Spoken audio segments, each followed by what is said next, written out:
All right, I want to welcome everybody to the Sacramental Charismatic podcast, and I am Luke Garrity.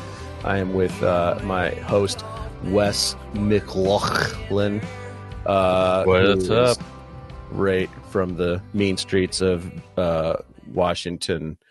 Vancouver, the hottest town in America. Yeah. Vancouver, West Washington. Side. Yeah, West Side. It's known. Yeah, how are you doing? Good. I'm actually in a few weeks, I'm officially going to be sworn in as an American. Oh my gosh, where do we write a letter to prevent that from happening? Who do I call? I had my interview and it's all done. You were able to trick them, huh? I was. Although they did at the end, they were like, okay, I just need you to sign the statement saying that you would be willing to bear arms if we ever went to war. And I was like, I thought I was. You're like, I was like, I just told Nix. I was just like, yeah. you broke out your just war theory from Augustine. And I was like, yeah, I definitely won't be flying to South Africa in my South African passport if that ever happens. Yeah. Wait, they will allow you to be, so you're going to be a dual citizen. Yeah. All right. Well, yeah. Interesting. I'm going to be calling the State Department. I'm making a statement. Well, today we're going to talk about this idea of being a healthy church. What are the characteristics or marks or values or attributes of a healthy church community? And we've had a couple of episodes, a number of episodes where we've talked about spiritually abusive leadership, church cultures that are unhealthy, damaging, etc. So we thought we could spend some time talking about what makes a church healthy.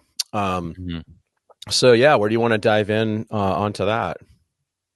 Well, I think it's probably good to say that we're bringing up 10 things that John Wimber, the founder of the Vineyard, sort of emphasized.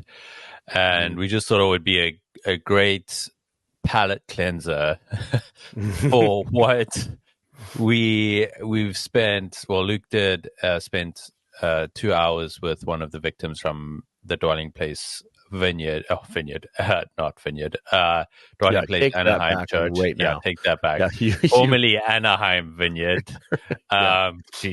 In the presence of John Wimber's writings too. But we just wanted to then contrast that with, what this idea that John had for what he saw as being really important to having a healthy church. So Luke's got it. Luke will link it in the bottom,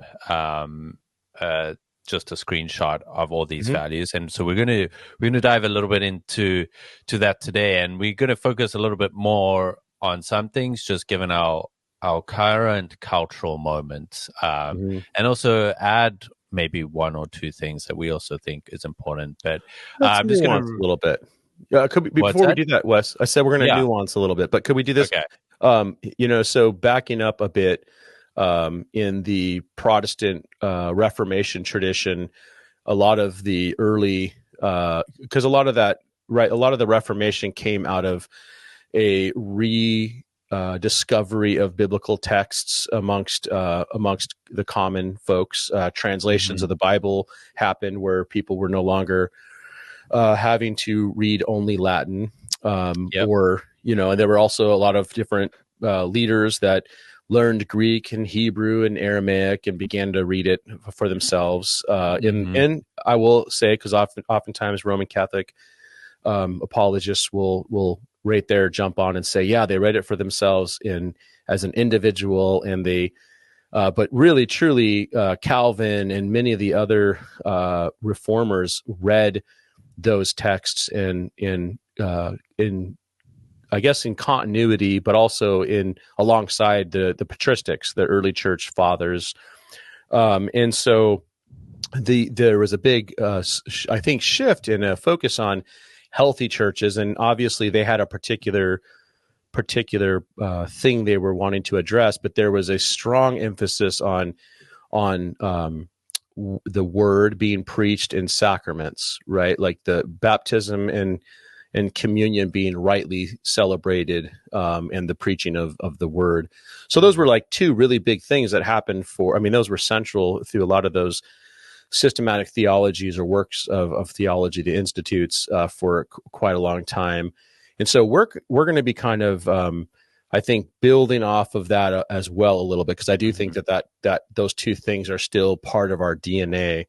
I just want to kind of say that the church has, and actually you can find, Roman Aquinas and a number of theologians throughout church history have explored this idea in different language, but this is basically an idea of what a healthy church would be. We could even look at Acts 2:42 would be a good starting point too, right?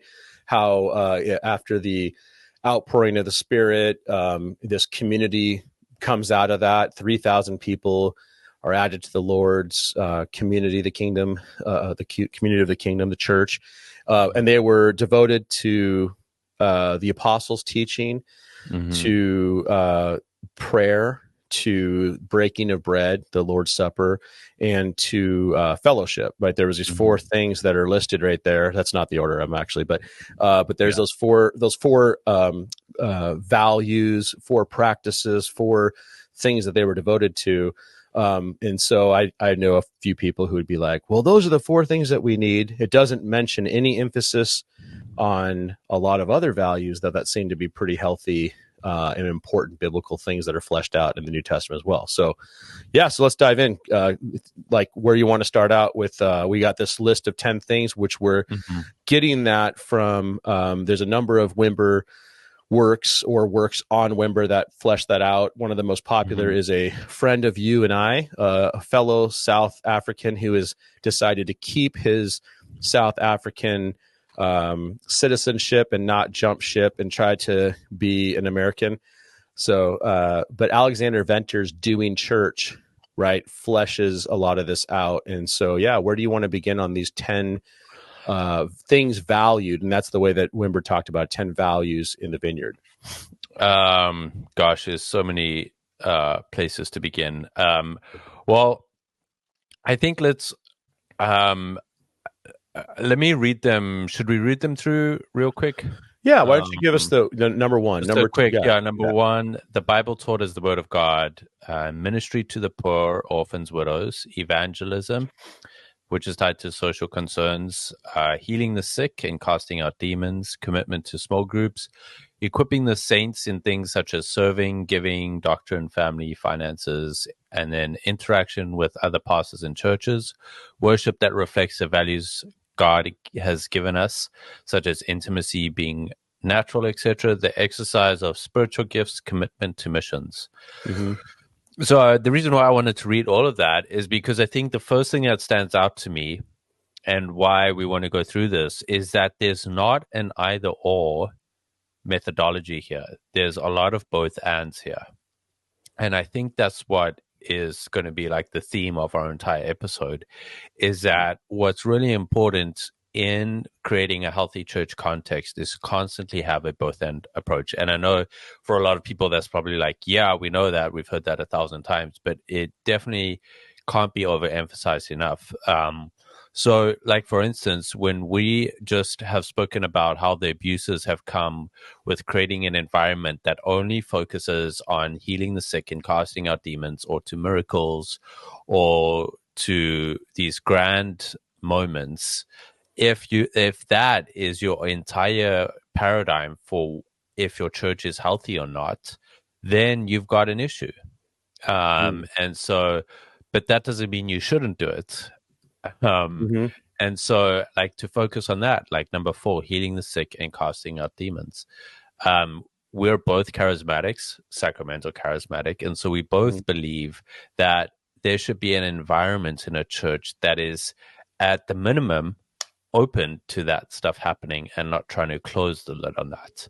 And so I think it's good to start on like a positive note. Like, we're not against that, we're for that. And so we do believe that having a healthy church has a place where you are inviting the Spirit where people are being healed from their sickness and demons are being cast out. And the work of the Spirit is working in that way in people's lives, and people are being free from any demonic or any spiritual strongholds from the enemy. Mm. That is obvious throughout the Gospels and Scripture, that is part of Jesus's ministry. And as the church, we are continuing Jesus's ministry. And so in our church services, in our small groups, in our daily lives even, there needs to be this theology where we can and follow the Spirit into this place of setting people free. And that's the end goal, is to set people free, for them to get a taste of the kingdom. It doesn't mean they're completely healed and they will never die. That's obviously not true. But the goal is for them to actually get a taste of the kingdom and to know how much God loves them. And as a result, they're invited into this relationship with God.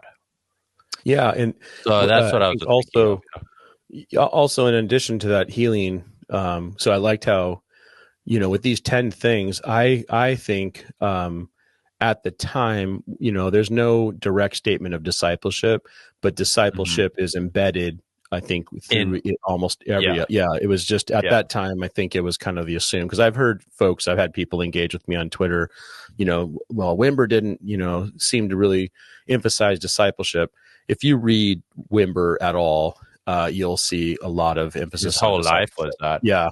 It's like, and everybody who I know who was under his, or influenced by him would know that he emphasized that. But with the healing thing, I think what's important is that one of the really important aspects of healing ministry is in relation to its holistic healing. So, it wasn't just about physical sicknesses. It could include mental, emotional, spiritual. It was really, Wimber talks about this quite a bit in his book, Power Healing, is a holistic approach to healing, to where it's not just this monolithic, it's only about healing a physical, that's a good point. Sick. Yeah. And I think that that's important for us, because especially actually considering what you're going to be doing in the future as a therapist. I would like to say that a lot of therapists have brought a lot of healing to people's lives, if they're able to process grief and get outside wisdom in dealing with certain things, or when you start just prescribing drugs like the Western medicine, whatever works, baby. You are, yeah. Yeah, but truly, I don't believe in that. I don't advocate for that. Yeah. He does. Yeah. State Department, see this episode for evidence why he should not be covering up George Fox real quick. Yeah. But on a serious note, I mean, even the medicine, I think, one of the things that I really did appreciate about Wimber in relation to healing was, like, there wasn't this, there are some advocates within the Pentecostal charismatic world who, have a negative view of medicine and doctors and hospitals and healthcare. We just need to go to Jesus. I've heard people say, I don't need health insurance, I need God's assurance, and things like that. But God, it's good. Yeah, it's you can use it. Just want to let you know. During ministry time, feel free. But yeah, but I think this whole idea of healing, I love how you talked about it being connected to discipleship and freedom, like people being freed from what has plagued them spiritually, mentally, physically, emotionally. I think that's an important aspect of that. So that's good. What do you think about, one of the things that I've always loved with reading Wimber is just this huge emphasis on equipping. Wimber had newsletters called Equipping the Saints. He quite honestly traveled all over the world doing conferences where he wasn't making $600,000 and charging people $6,000 for a 2-day conference, like some people out there. A very specific reference. Let the readers read and understand, or let the listeners hear. and have eyes to see and ears to hear. But what he would do, it was like interesting when I was participating in the Evangelical Catholic Dialogue. I think I might have told you this.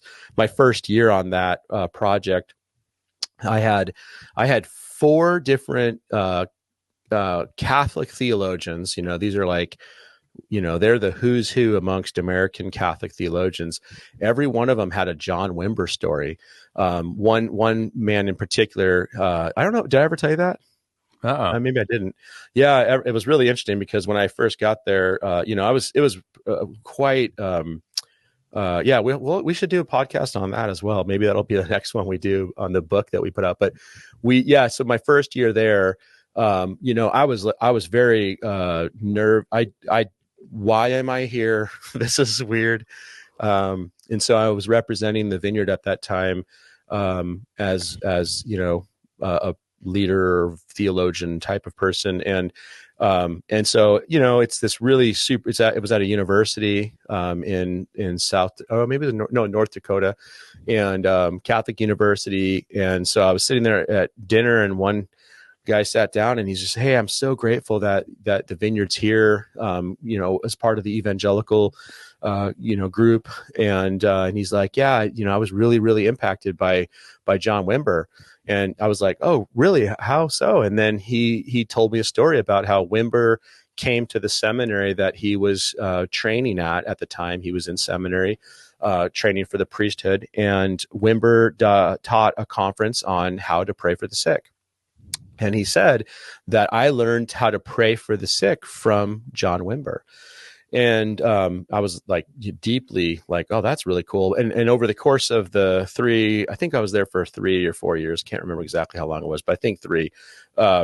And over the course of that, every one of the Catholic representatives, for the most part, there's one who I never talked to about that, but the 3 or 4 of them that first year came and told me a John Wimber story. So, there was this real strong emphasis on equipping. And so I'm looking at Ephesians 4:11-16. Paul lays out these functions of leadership, the apostles, prophets, the evangelists, pastors, and teachers, right? And so there's the alleged fivefold ministry, but the function of each one of those leadership roles, which Jesus, I think Paul indicates, will continue until Jesus returns. So you and I both can't be accused of being cessationists or opposed to those functional gifts and leadership roles in the church. But each one of them is to equip the church for doing ministry and for building up the church. Not to do all of that, but to actually be the leadership is supposed to equip people. So I would like to lean into that a little bit. I think if a church is focused on having superstar Christians or a one particular or even a small group of subset of leaders who are able to quote unquote do the stuff or to be engaged in ministry at the expense of the church being equipped to do the stuff, there's an unhealth in that aspect. What's your thoughts? What do you think about that? Yeah, it makes me think of a conversation I had with Steve Nicholson when he came to the Red Bluff Vineyard, and it was interesting. I wish he would almost speak about it more, because I was talking about a church I was a part of before, and I just spoke about how there was this couple that had come that had been trained by the head of the Vineyard International, the Mumfords, and how they came and they really brought a lot of life to the church, and church had been on a decline ever since. And he was like, "Do you think it was down to the loss of the different giftings in the leadership that was reduced?" And I was like, you know what? It probably was that. And he said that's what he thinks is often what is at play with a lot of church stagnation and decline, is that there actually aren't a variety of giftings in leadership positions, that there's often only one or two that are predominant, and in that case it can cause issues. And I was like, I actually think there might be something there, that it's really important that there are there's a variety and a diversity in the giftings in the leadership team. Otherwise, there is going to be a concentration of one if you're not careful on one So area. how does that flesh out into equipping? Are you saying that if you don't have a diversity of leaders, they're not able to actually exponentially? I'm saying it can, yeah, because you're losing voices on what type of equipping you're to be doing, right? And if you've like got leadership of only people that are like pastorally pastors, right, and they're going to equip people in one way. And if they are producing leaders, there's a chance that there's going to be other pastoral, like shepherd type giftings, right? Whereas you're wanting a variety of giftings that are raising up leaders or are equipping people in those different areas of giftings, which is really important. So plurality of leaders actually, totally. It helps flesh out more equipping. Yeah, I mean, I think that's really great insight as far as people who are gifted in particular ways or with skills. So not just spiritual gifts, but skills are able to equip other people to have those skills, to be aware of those issues, et cetera.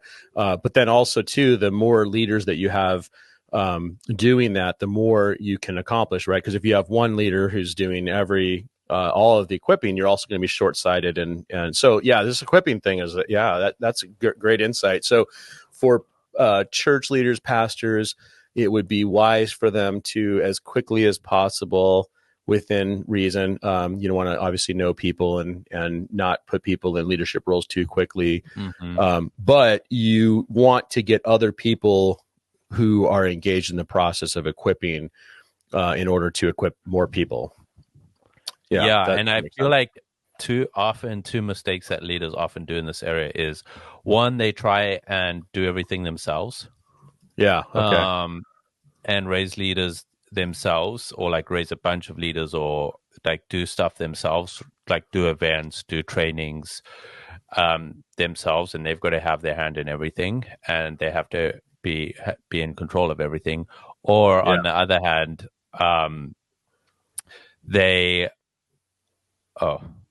I completely lost my train of thought.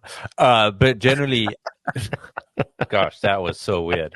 I was like so dead set on these two things. Can I bring in, you are a new father, you have a baby. This is when I normally bring it in, is like you're just really under a lot of pressure. Definitely never had any memory issues before being a dad.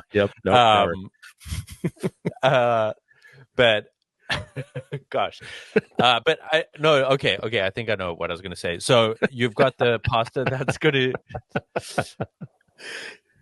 This is so good. This is amazing. This is so good. Keep going. I hope your mom's watching this right now. I want your mom to text you right now and suggest some vitamins that you can start taking that will help you. Fish oils. Catherine, please help him. Keep going.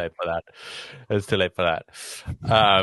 Okay, so you got the pastor that does that, or you have a pastor that wants to do everything, and then what they end up doing is they ask the wrong people to do something too.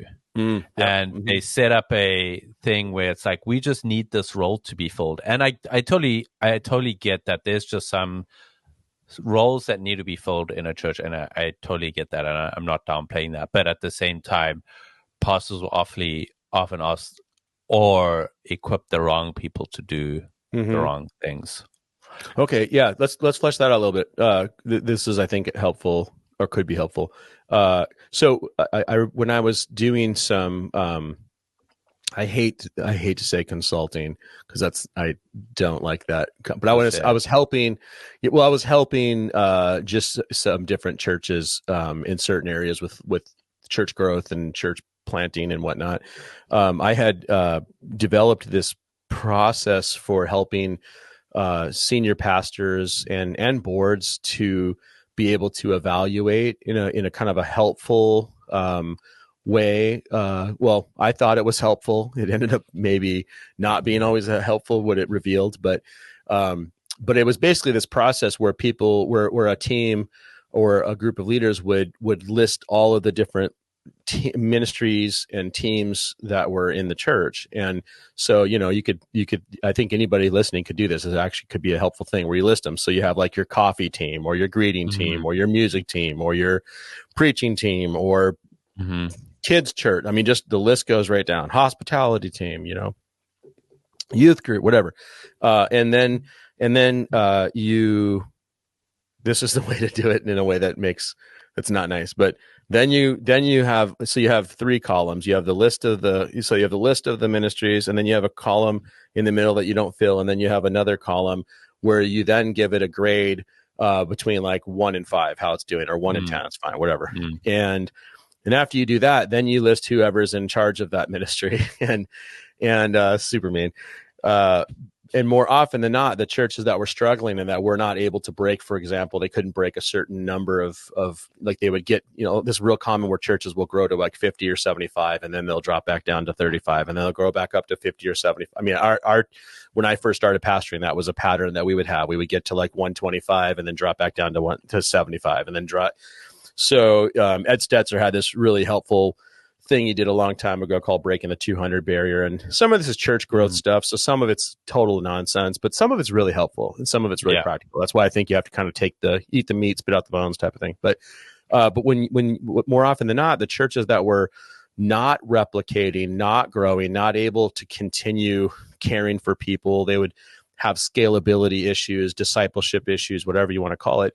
More often than not, it was generally 1 or 2 people who would go right down the line who were leading those teams. And so it wasn't because they were bad leaders necessarily. It was oftentimes because they were spread too thin and they weren't actually able to replicate. So somewhere along the line in your church planning or church growth or development, your organizational health development, you have to spend some time really pouring into some key, like 3 to 4 leaders, or there's an arbitrary number right now, whatever it would be, but you pour into them so then they can pour into, and then that's how you can, kind of equip people to then begin equipping people who can equip people who can equip people. So that's one thing that I think you're saying. But then there's the other side of that too, where I think you're right. Like you have to be really intentional about who you're pouring into and in relation to their gifting and their calling. And so that's why I think discerning together in community, processing, having a lot of conversations, spending time together to identify, recruit, train, the whole process of development. So I think that's helpful. So that's kind of where you're kind of going out there, right? Yeah, and I think this is probably, we could spend an entire episode on this. So I don't want to go off track too much, but I think this is really key. And honestly, what I would say is that pastors who are able to identify their own giftings and weaknesses and know themselves really well and know what role they are playing in their church often is there's a strong correlation between that a pastor who knows themselves to that degree, their role. I don't think that those exist. I don't. That doesn't exist. Yes. Okay. All right, let's go. We can do a part 2 if we have to on this topic. If we're going to go down this road. Well, I mean, seriously. But I think that is because if you're a pastor and you're not aware that you're not good in an area that you're constantly pursuing and going after, that's going to affect how you're. Yeah, and then I for sure. I just don't. Yeah. I'm not. I 100% agree that. That more often than not, you have people in church leadership who are not gifted in certain areas, who are doing certain things, who are not able to replicate it in an effective way. I'm saying I don't think that most pastors can do that by themselves. I think they have to have. I think they have to have someone like you come on staff to point out every problem. Hey, this is what you suck at. You're good at these things, but you're mostly bad at all of these things. Yeah. I still have. That'll be $1,000. Yeah.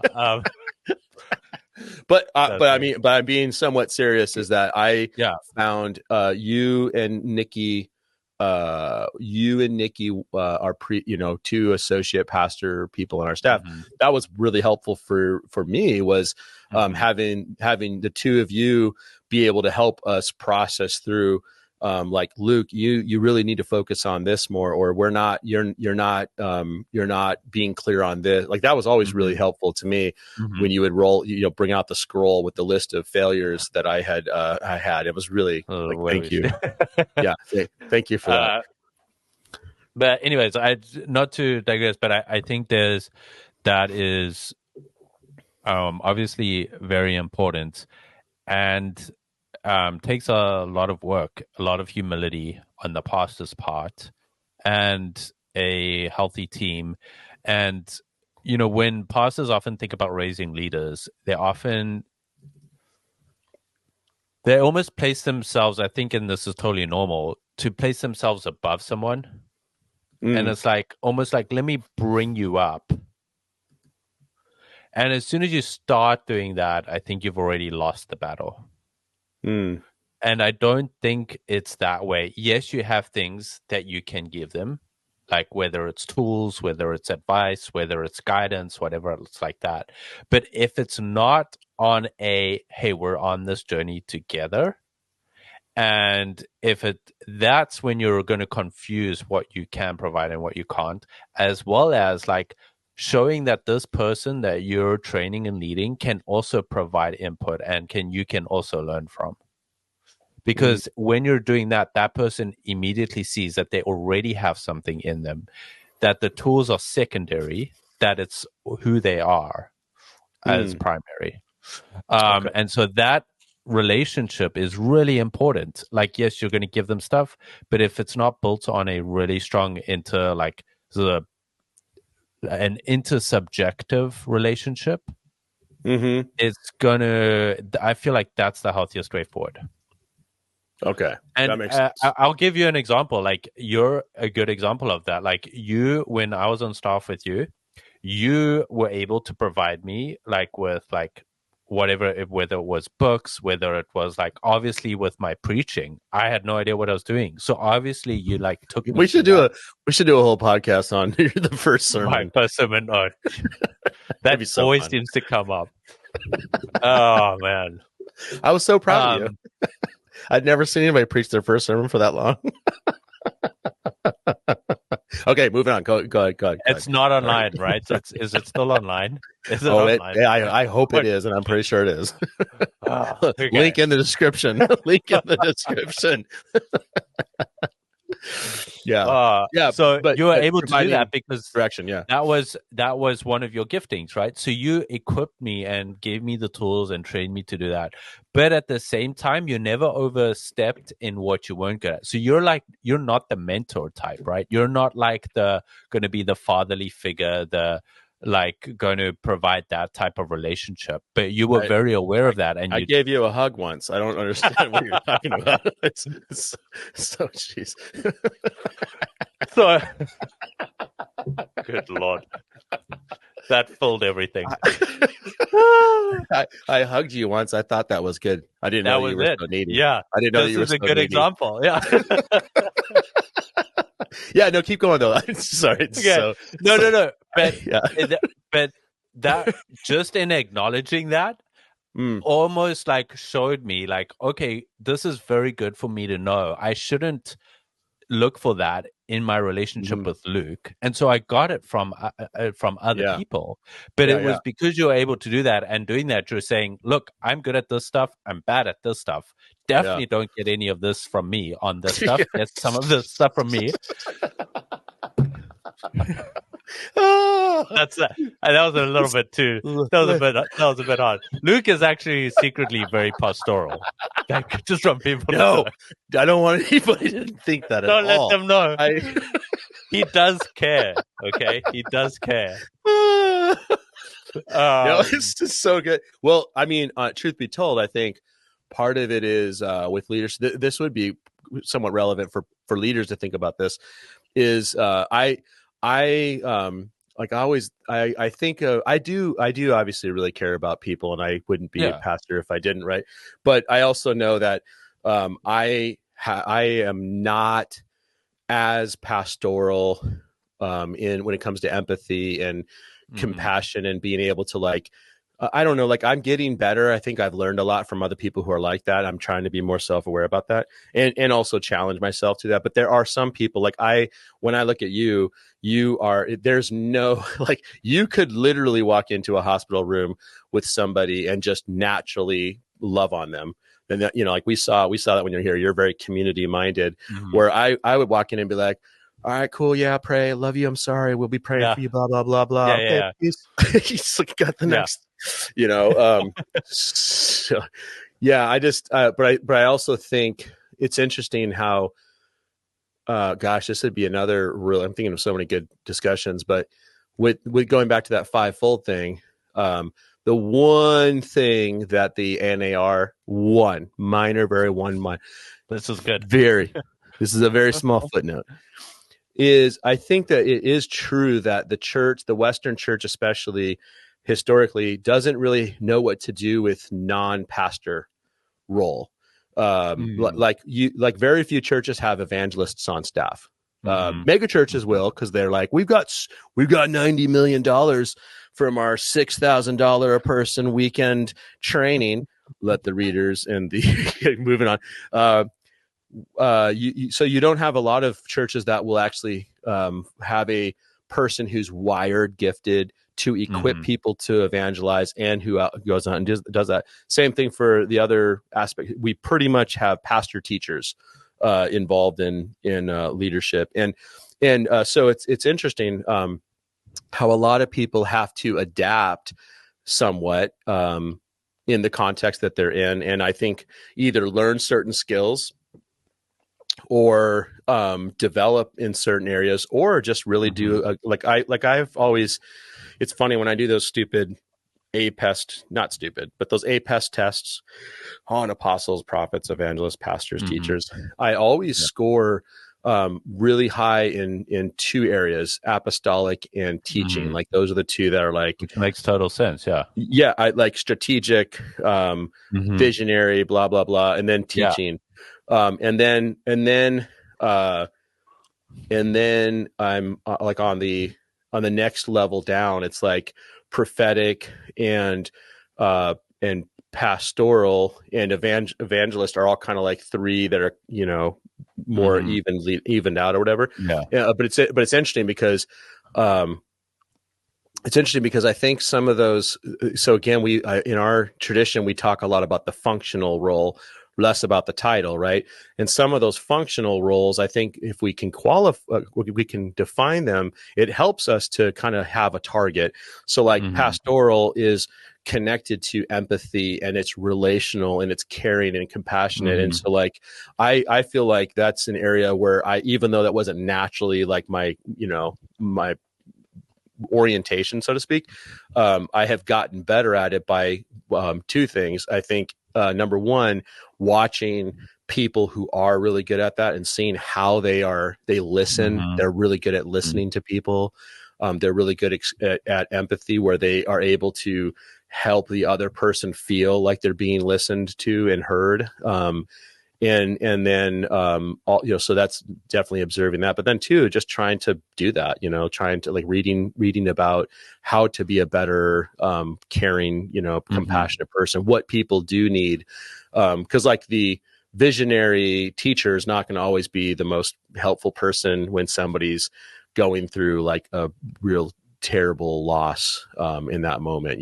Like teaching can be a part of that for sure. But but like I think it's more effective for somebody to just sit down and be with them. I mean, that's where I'm like one of our mutual friends, but someone very close to me right now is facing stage 4 cancer. And it's like, I've been, for the last 3 or 4 weeks, pretty much spending every day with him. And a lot of it's just sitting together and just being with him, and just loving on him and whatnot. So, yeah. And I mean, I think that's a great, like, you can flip it. And it's like, just because you're pastoral doesn't mean that you're like, oh, I'm not going to evangelize. That's not my exactly. That's kind of exactly. Yeah. So it's like, no matter, you're just going to be more strongly gifted in one area, and that's great. But that doesn't give you an excuse not to do stuff in the other area. And I also think like when you're, this is when you're like thinking about Paul, like talking to the Corinthians and stuff. It's so important to frame giftings and spiritual giftings and the functioning of them in like a Philippians 2 framework, where it's like those should be seen as like we are married to the process of giving up everything.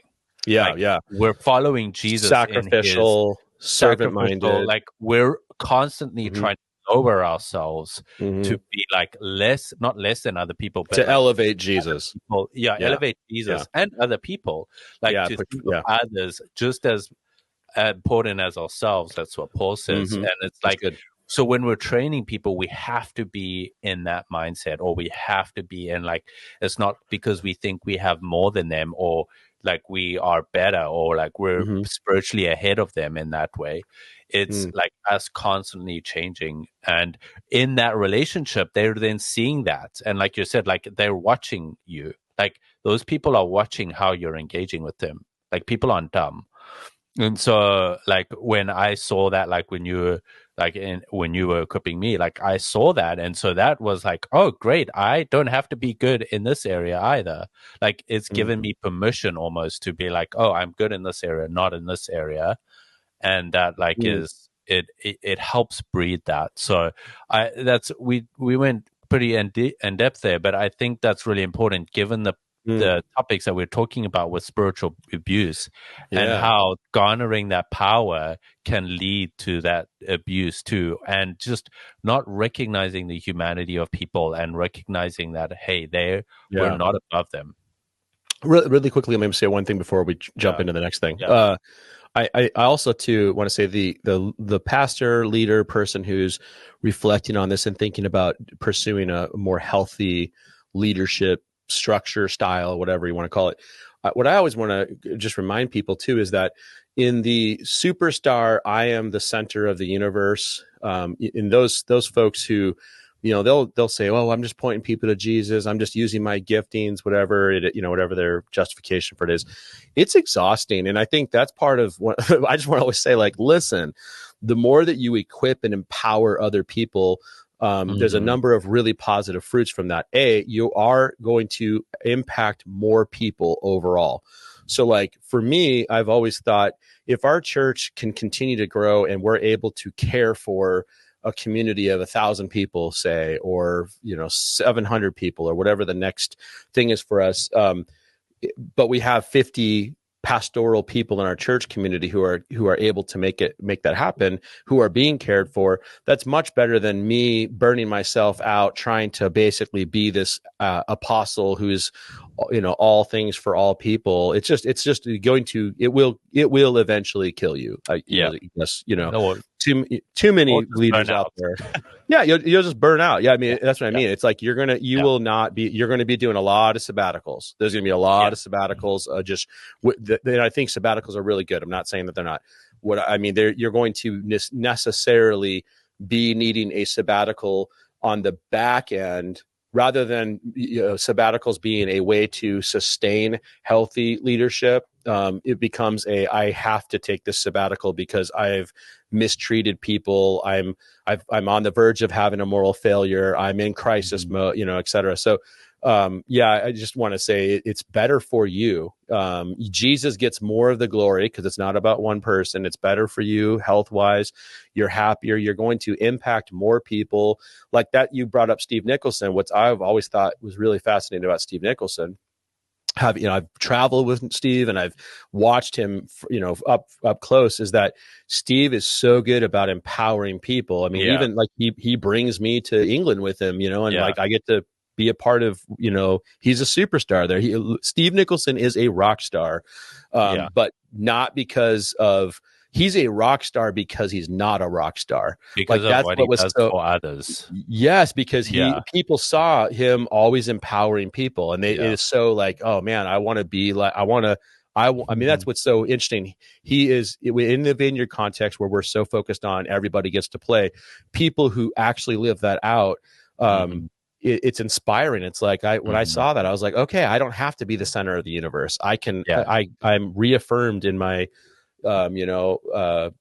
encouragement of other people. So it just is overall better, I think, for your soul as a leader. and the health of the entire church, like your health and the health of the church, because people get to see the different gifts on display. They get to see people being equipped and empowered and mess up, and that's okay, you know. And so I think it's a big point too. So we've gone deep, but I think it's been necessary. Clearly going to have to do two parts here. Clearly, I think so. Yeah, should we jump in? Should we jump into the area where Wimber? I would have loved. I want to eventually have a discussion on where Wimber was wrong. I think that'd be fun. Oh yeah, that's a good. That is a fantastic clickbait title right there. Why Wimber was wrong. Yeah, why and where and how. And I know that there's some people I'm going to get a lot of fun texts from, but I think one, so reading, and I've made this argument, like reading Wimber charitably and with the intention and aware of the cultural context that he comes from, there is absolutely zero specific mention of sacraments, ordinances, baptism, or communion within this statement.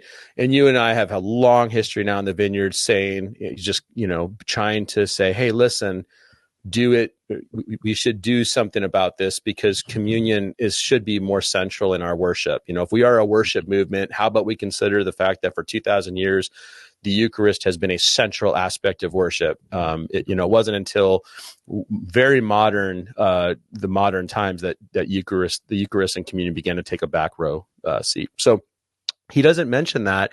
And what I've kind of done before is I've argued that, but within number 8, his worship that reflects the values God has given us, such as intimacy, being natural, and that's in his coming from his naturally supernatural thing. I think there's a little open, a crevice, just very open to where we can say, okay, that would be the space where we can.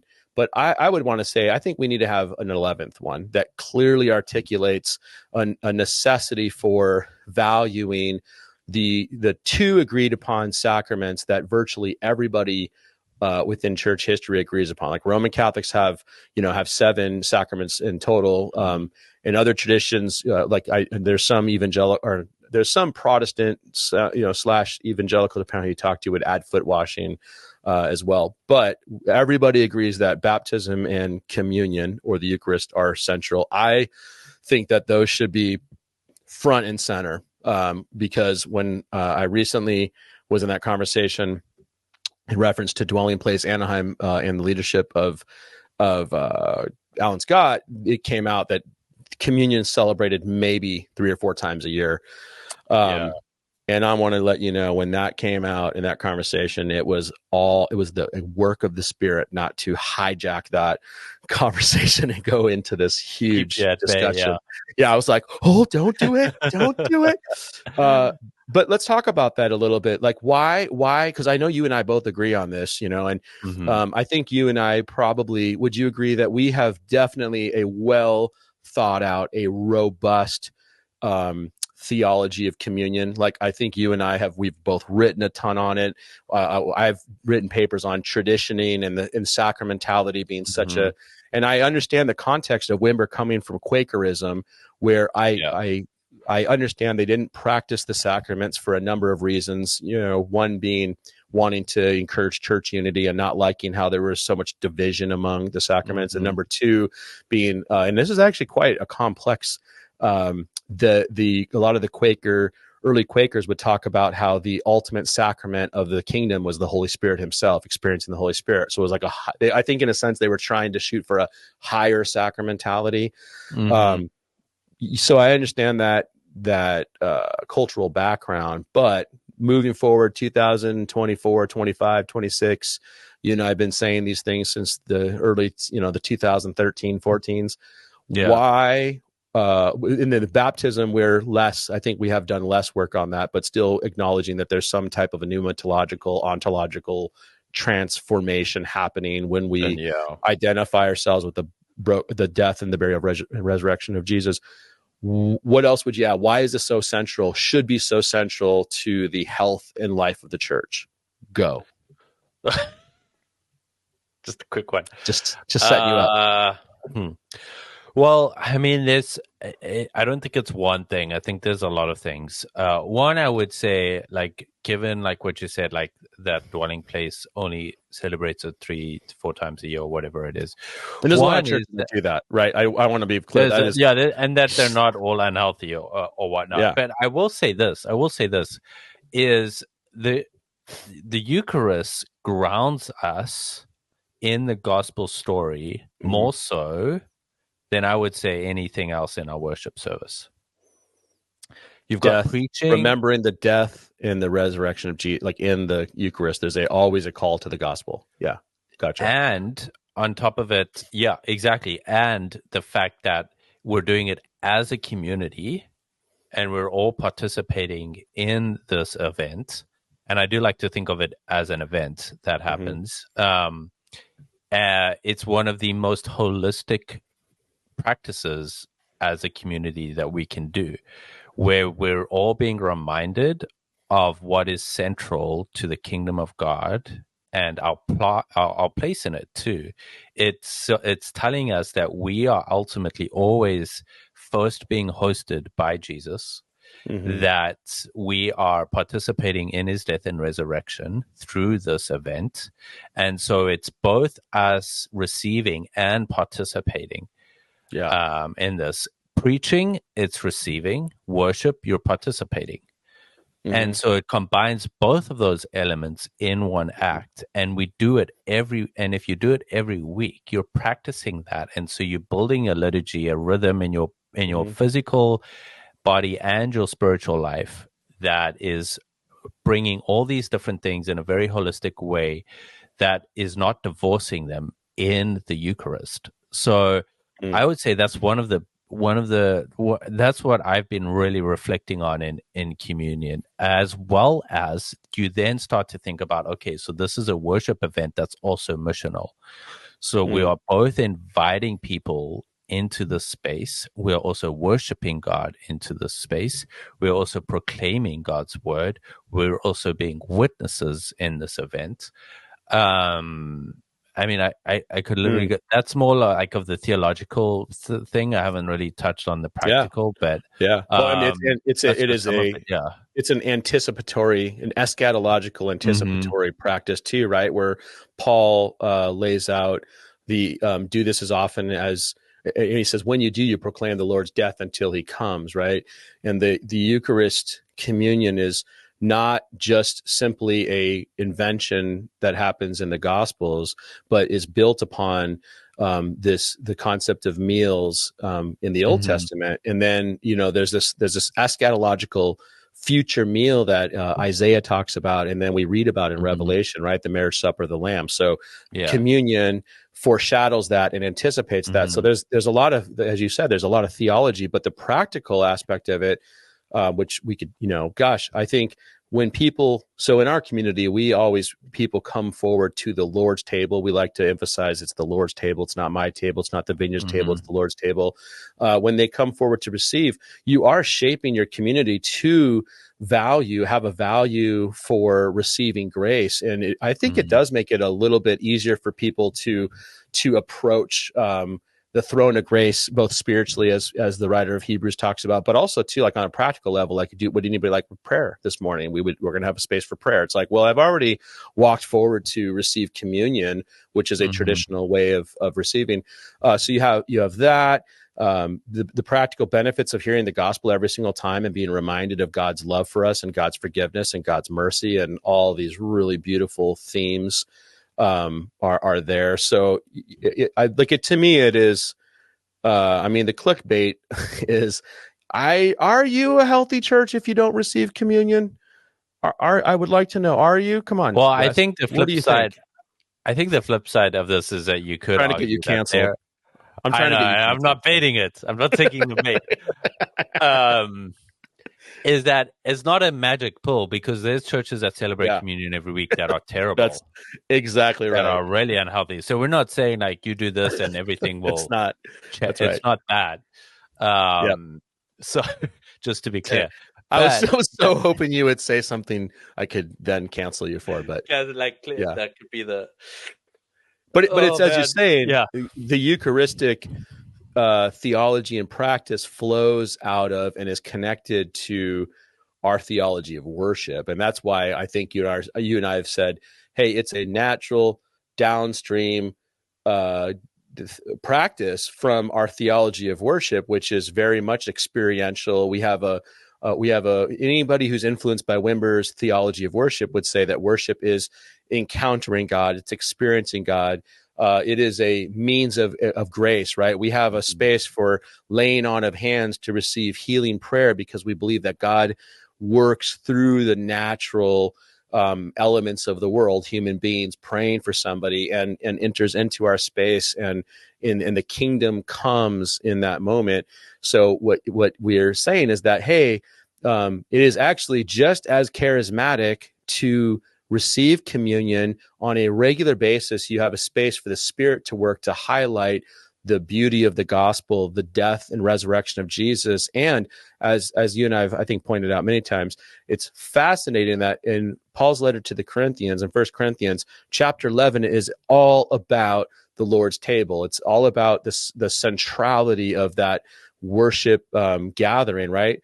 And then he seamlessly does not write the number 1, 2 to clarify where his letter now is changing direction, right? Because there was no chapters or verses. No chapters, From chapter 11, he goes seamlessly right into this whole discussion about spiritual gifts, into a discussion about the foundation of love, into more discussion about the controversial, quote unquote, spiritual gifts. And so, like, that's why I think it's really important to see how there is a connection. All these things are interconnected. And so to have a really consistent and biblically informed kingdom theology, I think would see the necessity, I'd argue, for communion being more of a central practice in the life of the church in order for it to be healthier and to have space for the Spirit to work in other areas beyond just your typical like ministry time at the end of the service or worship.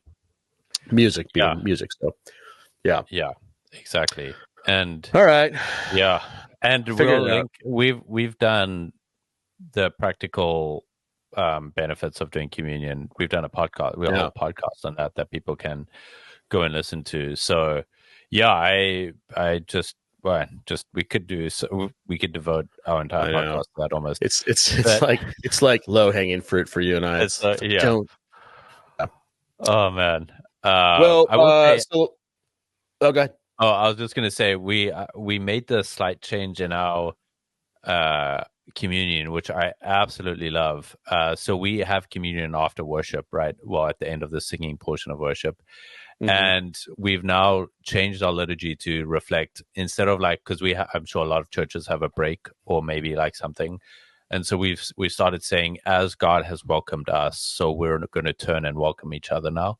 And so there's like this really nice relationship where we're joining the two aspects of like saying, hey, we're going to like take time to welcome each other, be intentional about it, and not just so you guys aren't a break. You guys aren't Christian? You guys don't pray the Lord's Prayer? Yeah, no, we're not Christian yet. We're almost there. We're getting there. Well, we took it one step. This last Sunday, we actually recited the Apostles' Creed together. So music. What you did? Yes, I was like, I feel so safe right now. It's taken 10 years. Yeah, our spiritual formation pastor, Sean Michael, who you know, because we normally pray the Lord's Prayer at the end of receiving communion every Sunday, but he was like, yeah, this week I want to, and I was like, I'm so happy about that. So that's awesome. Yeah, but that's cool. I like what you're doing too, though. It's good. So, all right, well, we're going to wrap this up. We're going to have a part 2. We're going to dive into more of these values. So thanks for listening. Leave a review. That'd be really helpful for this podcast to get out there. If you have questions, comments, concerns, observations, or you have differing opinions, you can leave them in the comments below. Wes would love to engage every single one of those. He will give you all the answers to any book requests that you have. He's going to do that. So, Wes, you can sign us off. What do you got to say? Yeah, and I'll just also say, like, we would also love to hear what's happening in your own churches. If there's anything that's been happening that you feel like would be good for other people to know about, like, please, Yeah, please, please share them. We great would love idea. to hear Yeah. what you feel like has been a really healthy aspect of your churches. So, yeah, with that, thanks everybody for listening. We really appreciate you. We really appreciate you with engaging with us, and we will see you again soon. All right, bye.